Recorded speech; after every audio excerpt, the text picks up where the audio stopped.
good day everyone. My name is Mayan Lopez Ortiz, and yung website or app na ginawa namin is all about communication. So first, as you can see, yung app or website na pinangalan namin is Let's Talk. Kasi umiikot naman siya sa communication. So yun yung pinangalan namin. So first, makikita nyo dyan is consult now. Pero bago yun, need nyo muna mag-login. So, pipindutin nyo yung login button.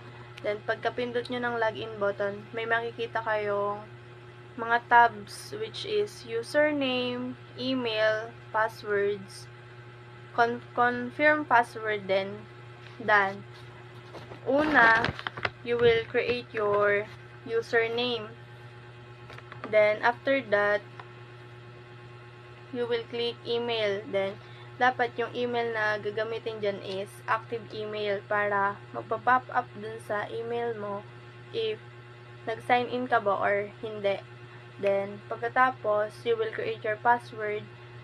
Then, confirm password para ma-check niya ba kung match ba yung password dun sa unang ginawa mong password, then sa second.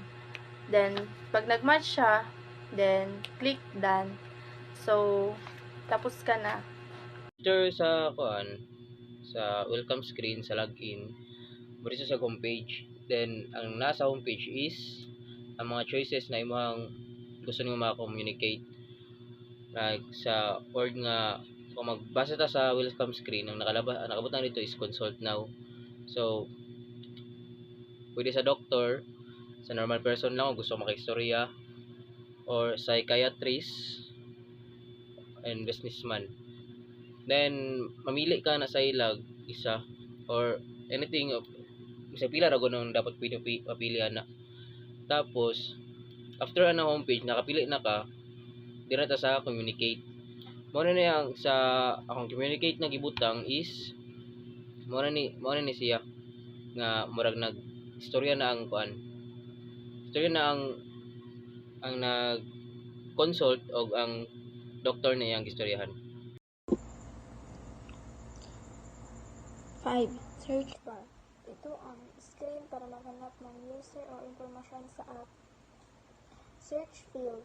Isang input kung saan maaaring mag-type ng mga keyword o pangalan para maghanap ng search button.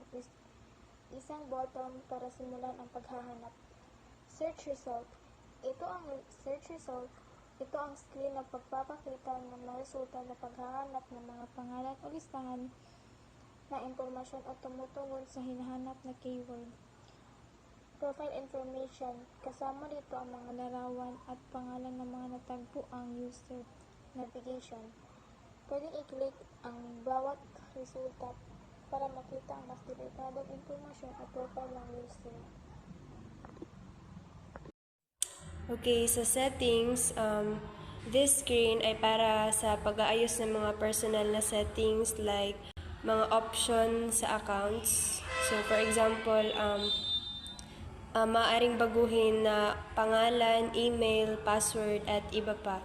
And then sa other settings, ang mga posibleng option para sa notification and privacy at iba pang mga kagustuhan ng user. Then sa chat history, so ito ang screen para makita ang kasaysayan ng mga pag-uusap. So, first, ang listahan ng mga chat, pinapakita ng ang mga nakaraang pag-uusap na may pangalan at larawan ng kausap.